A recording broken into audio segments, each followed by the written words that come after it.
করবেন, কেউ পাতা ফাঁদে পা দেবেন না।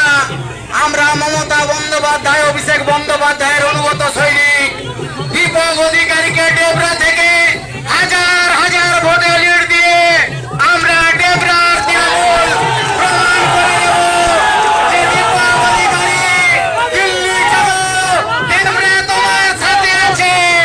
তাই ডেবরার সমস্ত দায়িত্বশীল দলের কর্মীদের অনুরোধ করছি, আজকে যে ঐতিহাসিক পদযাত্রা রোড শো আমাদের প্রিয় প্রার্থী দীপক অধিকারীর সমর্থনে ডেবরার